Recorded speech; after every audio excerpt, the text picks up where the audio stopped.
Quality और consistent performance के लिए सिर्फ सिल्वर पंप्स एंड मोटर्स, नाम याद रखना।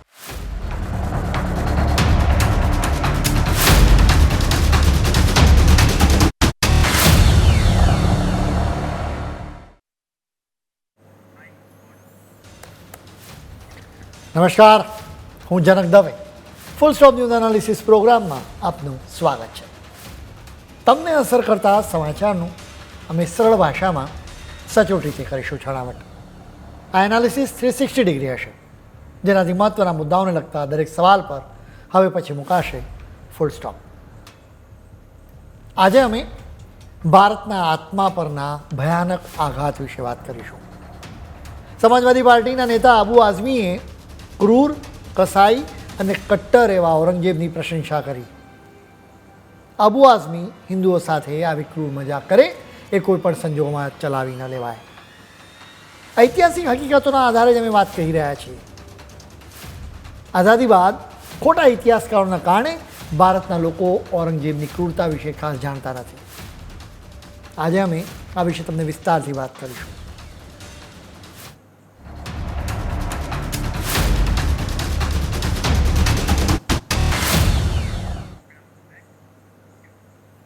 આપણા દેશમાં હજી પણ ઔરંગઝેબના ફોલોઅર્સ છે. એક આખી ઇકોસિસ્ટમ કામ કરી રહી છે. આ લોકો ઔરંગઝેબનો એજન્ડા પાર પાડી રહ્યા છે. ઔરંગઝેબે 46 લાખ હિન્દુઓની હત્યા કરાવી હતી. હજારો હિન્દુ મહિલાઓનું શોષણ કર્યું હતું અને કરાવ્યું હતું.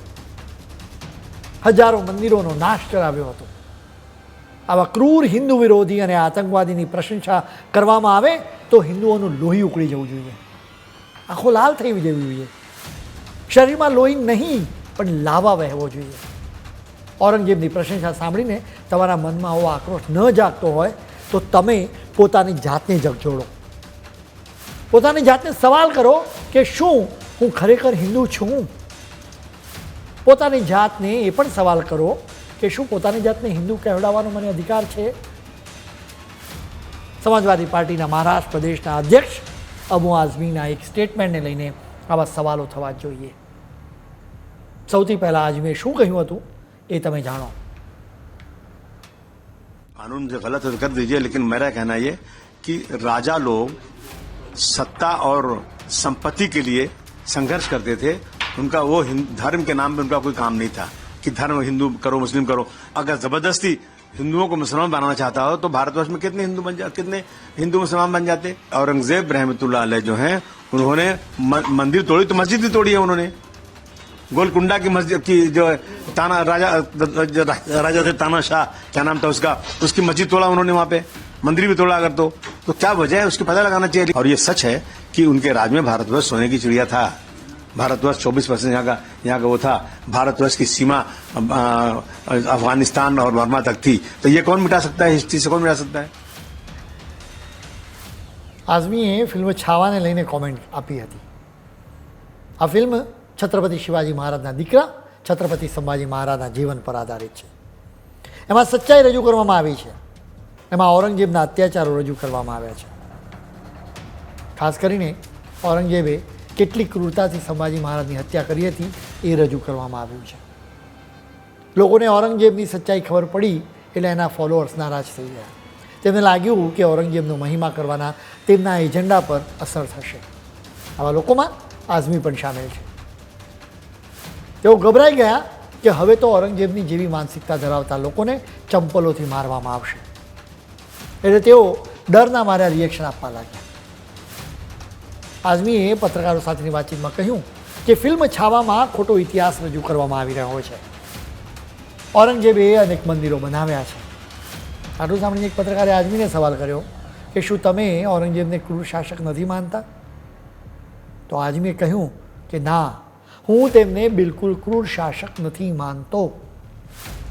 સ્વાભાવિક રીતે ઔરંગઝેબની એક રીતે પ્રશંસા કરવામાં આવે તો સૌથી વધુ ગુસ્સો છત્રપતિ શિવાજી મહારાજના શિષ્યોને જ આવે. અને એટલે જ મહારાષ્ટ્રમાં ખળભળાટ મચી ગયો. એકનાથ શિંદેની શિવસેનાએ મુંબઈના મરીન ડ્રાઈવ પોલીસ સ્ટેશનમાં આઝમીની સામે ફરિયાદ નોંધાવી. વળી શિવસેનાના સંસદ સભ્ય નરેશ મહાસ્કે અલગથી ફરિયાદ નોંધાવી. જેના કારણે થાણે પોલીસે આઝમીની સામે કેસ દાખલ કર્યો. આવી કાર્યવાહી બાદ આઝમીએ રિએક્શન આપ્યું હતું કે તમે સાંભળો. આઝમીએ કહ્યું કે ઔરંગઝેબના જમાનામાં ભારત સોને કી ચીડિયા હતું. હકીકત એ છે કે ઔરંગઝેબના જમાનામાં ભારતમાં હિન્દુઓ પર ભયાનક અત્યાચારો થયા હતા, જેના વિશે અમે તમને વિગતે વાત કરીશું. જોકે અબુ આઝમીના નિવેદનના આકરા રિએક્શન આવ્યા. સૌથી પહેલાં તમારે એના વિશે જાણવું જોઈએ. મહારાષ્ટ્રના નાયબ મુખ્યમંત્રી એકનાથ शिंदे શું કહ્યું હતું એ પણ તમે સાંભળો. औरंगजेब ने छत्रपति संभाजी महाराज को 40 दिन इनका हलाल किया है, अत्याचार किया है, उनके नाखून निकाले, आंख निकाले, चमड़ी उधेड़ दी, जीभ जबान काट दी. ऐसे औरंगजेब को अच्छा कहना ये तो महापाप है. और इसलिए ये अबू आज़मी इन्होंने माफ़ी मांगनी चाहिए. या हमारे मुख्यमंत्री उन्होंने भी बहुत ही गंभीरता से उनकी बात को लिया है. और निश्चित रूप से ऐसे अबू आज़मी को जिन्होंने देशभक्त का अपमान किया है, शिवाजी महाराज, छत्रपति संभाजी महाराज, ये हमारे राष्ट्र पुरुष थे, ये राष्ट्र पुरुषों का अपमान है. इसलिए उनके ऊपर देशद्रोह का गुना दाखिल करना चाहिए. એકનાથ શિંદે કહ્યું કે આઝમીની વિરુદ્ધ દેશદ્રોહનો કેસ ચલાવવો જોઈએ. આ વિશે ભૂતપૂર્વ સંસદ સભ્ય નવનીત નારા શું કહે છે એ પણ તમે સાંભળો. एक विधायक ने महाराष्ट्र में एक स्टेटमेंट दिया कि औरंगजेब ने राजा होने के तौर पर बहुत अच्छा प्रशासक चलाया, बहुत अच्छे से सेवा दी. तो उनको याद दिलाना चाहती हूँ कि जिस महाराष्ट्र में आप विधायक बनकर विधिमंडल में जाकर जो 5-5 साल बैठते हैं ना, उस महाराष्ट्र के राजा सिर्फ छत्रपति शिवाजी महाराज और संभाजी महाराज थे. और तुम्हारे बाप ने 100 करोड़ बाप जो तुम्हारा है औरंगजेब, जिसने हमारे संभाजी महाराज पर इतना अत्याचार किया. हम लोगों ने तो इतिहास पढ़ा है, पर जिन्होंने पढ़ा नहीं है ना, तुम जैसे लोगों ने जाकर एक बार थिएटर में छावा पिक्चर देखनी चाहिए कि तुम्हारे बाप ने हमारे भगवान के साथ, संभाजी महाराज के साथ क्या किया था. मैं इतना ही बोलना चाहूंगी. महाराष्ट्र गवर्नमेंट से एक विनती करूंगी, औरंगाबाद का नाम जिस तरीके से बदलकर हमारे भगवान संभाजी महाराज के नाम पे रखा है, जल्द से जल्द जो कब्र औरंगाबाद में औरंगजेब की है वो उखाड़ के फेंक दीजिए, और जिसे इतनी प्यारी है वो अपने घर में जाके वो कब्र सजा लीजिए. નવનીત રાણાએ ઔરંગઝેબની કબરને ઉખાડીને ફેંકી દેવાની માંગણી કરી છે. ઔરંગઝેબની ફેન ક્લબમાં માત્ર આઝમી સામેલ નથી, બલ્કે બીજા અનેક નેતાઓ સામેલ છે. આ ફેન ક્લબનો દરેકે દરેક મેમ્બર હિન્દુ સંસ્કૃતિનો નાશ કરવા ઈચ્છે છે. એક વાત નોટ કરવા જેવી છે કે ફિલ્મ છાવાથી ઔરંગઝેબની ફેન ક્લબમાં ખળભળાટ મચી ગયો છે. આ ફેન ક્લબમાં સામેલ સ્વરા ભાસ્કરે પણ આ ફિલ્મને લઈને રિએક્શન આપ્યું. સ્વરા એક પોસ્ટમાં લખ્યું હતું કે ફિલ્મ છાવામાં હિન્દુઓ પર જે અત્યાચારો બતાવવામાં આવ્યા છે એ તો કાલ્પનિક છે. તેણે એક રીતે લખ્યું હતું કે ઔરંગઝેબના અત્યાચારો જાણીને હિન્દુઓના મનમાં જાગેલો આક્રોશ એ ખોટો છે. સ્વરાએ લખ્યું કે એના કરતાં તો મહાકુંભમાં ભાગદોડ અને મિસમેનેજમેન્ટના કારણે થયેલા મોતને લઈને હિન્દુઓએ પોતાનો આક્રોશ વ્યક્ત કરવો જોઈએ. સ્વરાની આવી કોમેન્ટ સ્વાભાવિક રીતે વિરોધ થવાની હોય, એટલે તેણે ખુલાસો કરવો પડ્યો હતો કે હંમેશા હિન્દુ ધર્મ વિરુદ્ધ ઝેર ઓકે છે. જોકે ખુલાસામાં સ્વરા હિન્દુઓ અને મુસલમાનો વચ્ચે એકતાની વાતો કરવા લાગી. હવે ઔરંગઝેબના બીજા એક ફોલોઅરની વાત કરીશું. એનસીપીના નેતા જીતેન્દ્ર આહવાડે પણ આઝમી અને સ્વરા જેવો જ વિવાદ સર્જ્યો હતો. તેમણે કહ્યું હતું કે ઔરંગઝેબ કંઈ હિન્દુઓને ધિક્કારતો નહોતો. સ્વાભાવિક રીતે જીતેન્દ્ર આહવાડની આ કોમેન્ટને લઈને ભારે હંગામો મચી ગયો. હવે ઔરંગઝેબના કટ્ટર ફોલોઅરની વાત કરીશું. એઆઈએમઆઈએમના અધ્યક્ષ અસઉદ્દીન ઓવૈસીની રેલીઓમાં ઔરંગઝેબ જિંદાબાદના નારા લાગતા રહે છે. ઓવૈસીએ એક સમયે સંસદમાં પોતાના માટે જ સવાલ કર્યો હતો. આ સવાલ હતો કે શું હું બાબર, ઔરંગઝેબ કે જિન્હાનો પ્રવક્તા છું? તેમના ભાષણો જોતા તો એમ જ લાગે કે તેઓ ઔરંગઝેબના ખરેખર પ્રવક્તા છે. એટલું નહીં, બીજેપીના પ્રવક્તા આરપી સિંહે તો એમના પુરાવા સમાન એક તસવીર પણ પોસ્ટ કરી હતી, જેમાં એઆઈએમઆઈએમના નેતા અકબરુદ્દીન ઓવૈસી ઔરંગઝેબની મજાર પર ચાદર ચડાવતા જોવા મળ્યા હતા. ઔરંગઝેબની મજાર પર માથું ટેકવનાર નેતાઓમાં વંચિત બહુજન અઘાડીના સ્થાપક પ્રકાશ આંબેડકરનો પણ સમાવેશ થાય છે. મહારાષ્ટ્રમાં ઔરંગઝેબની મજારની તેમની મુલાકાત લઈને સ્વાભાવિક રીતે વિવાદ થયો હતો. પ્રકાશ આંબેડકર ભારતના બંધારણના ઘડવૈયા ડૉક્ટર બાબા સાહેબ આંબેડકરના પૌત્ર છે. આવા નેતાઓના કારણે જ ઔરંગઝેબનું સન્માન થાય છે. આવા જ એક પ્રયાસનું ઉદાહરણ થોડા સમય પહેલાં બેંગ્લોરમાં જોવા મળ્યું હતું. આ મેગા સિટીમાં કેટલાક તોફાની તત્વોએ રસ્તાઓ પર ક્રૂર મુગલ શાસક ઔરંગઝેબના પોસ્ટર્સ લગાવ્યા હતા. આ પોસ્ટર્સ પર લખાણ હતું કે અખંડ ભારતના ખરા સ્થાપક. આવા પોસ્ટર્સના ફોટોગ્રાફ્સ સોશિયલ મીડિયા પર ખૂબ વાયરલ થયા હતા.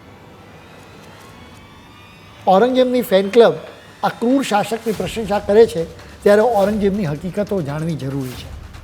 અમે તમને એના વિશે વિસ્તારથી જણાવીશું, પરંતુ અત્યારે સમય છે એક બ્રેકનો.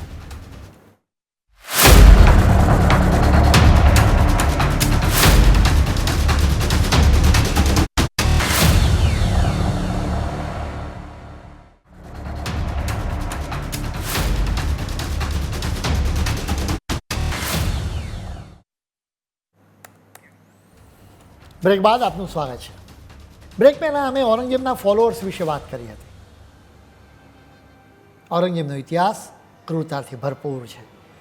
કાશી અને મથુરાના મંદિરો એના પુરાવાઓ છે.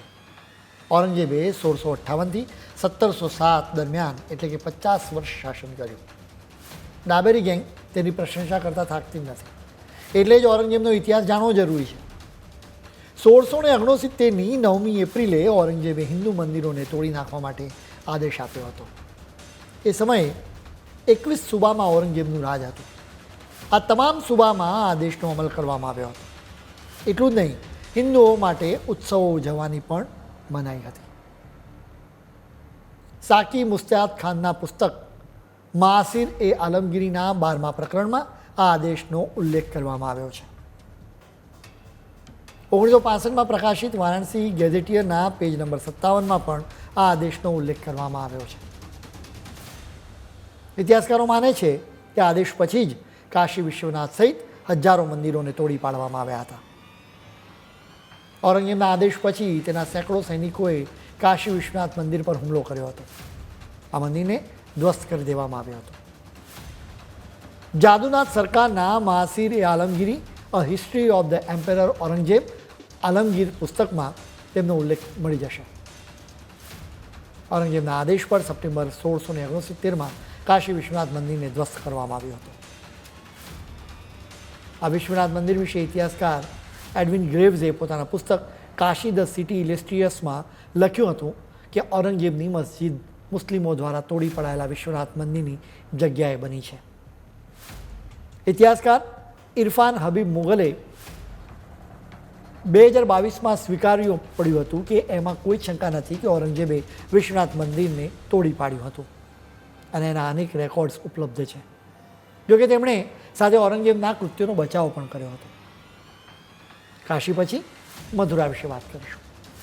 ઔરંગઝેબે 1670માં મથુરામાં ભગવાન કેશવદેવનું મંદિર તોડવાનો આદેશ આપ્યો હતો.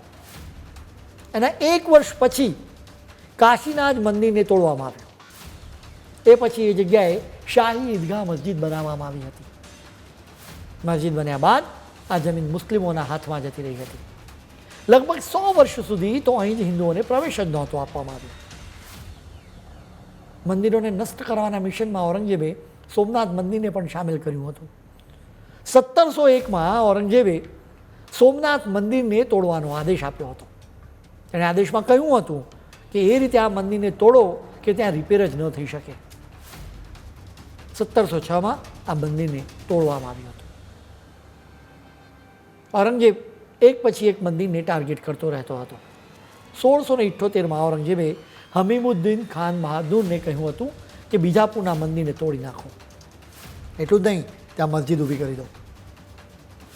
હમીદુદ્દીન ખાને ઔરંગઝેબના આદેશ મુજબ જ કામ કર્યું. એ પછી તે દરબારમાં પહોંચ્યો ત્યારે ઔરંગઝેબે તેની ભરપૂર પ્રશંસા કરી હતી. ઔરંગઝેબે તોડેલા બીજા એક મંદિર વિશે પણ તમને જણાવીશું. આજે જ્યાં જયપુર શહેર છે એ વિસ્તાર 350 વર્ષ પહેલાં અજમેર પ્રાંતનો ભાગ હતો. અહીં એક ભવ્ય મલરીના મંદિર હતું. ઔરંગઝેબે સેના મોકલીને આ મંદિરને તોડી પડાવ્યું. મંદિર તૂટ્યા બાદ અહીં ભગવાનની પૂજા થતી હતી. ઔરંગઝેબને એની પણ ખબર પડી એટલે તેણે મૂર્તિ પૂજા પર પ્રતિબંધ મૂકવા માટે આદેશ આપ્યો.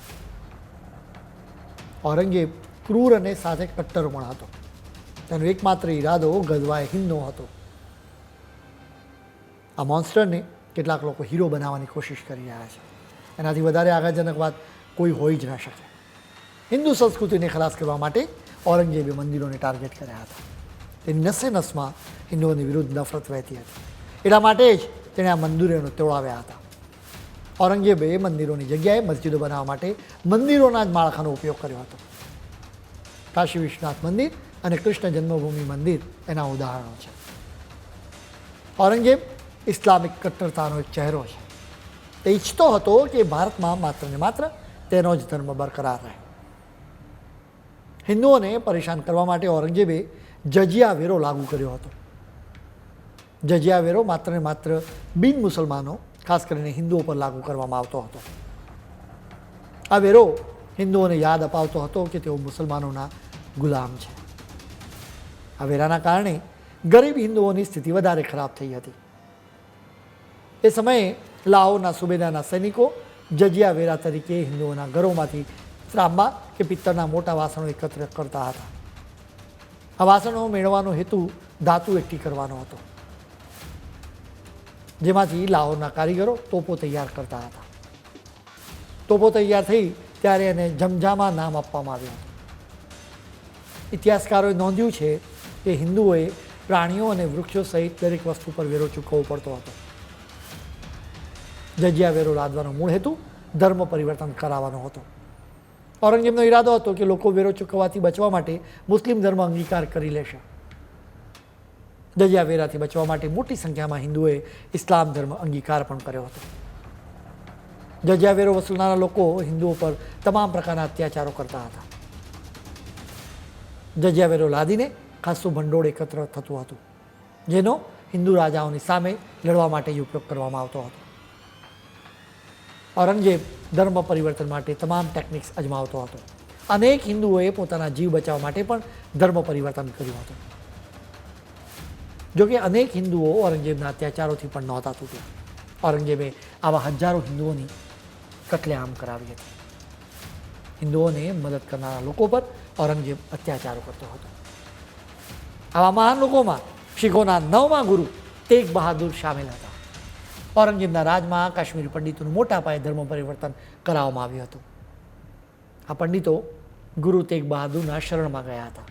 ગુરુએ તેમનું રક્ષણ કરવાની જવાબદારી સ્વીકારી હતી, જેનાથી ઔરંગઝેબ ગુસ્સે થઈ ગયો હતો. તેણે ગુરુ તેગ બહાદુર સિંહની ધરપકડ કરી. તેમને ખૂબ જ યાતના આપવામાં આવી હતી. ઔરંગઝેબે તેમની સામે 3 શરત મૂકી હતી. પહેલી શરત હતી મુસ્લિમ બનવાની, બીજી શરત હતી ચમત્કાર બતાવવાની અને ત્રીજી શરત હતી મોતને ભેટવાની. ગુરુ તેગ બહાદુરે મોતને પસંદ કર્યું હતું.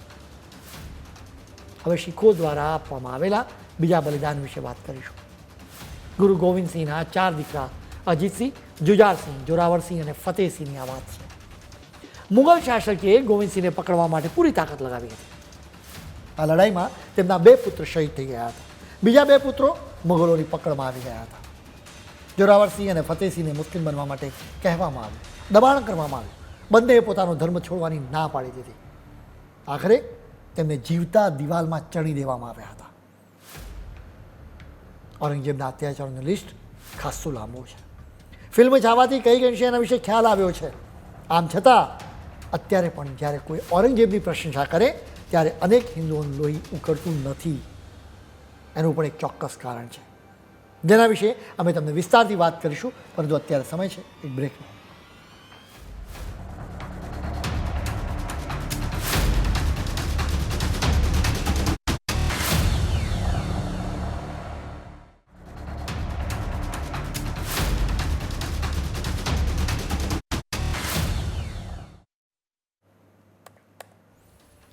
બ્રેક બાદ આપનું ફરી સ્વાગત છે.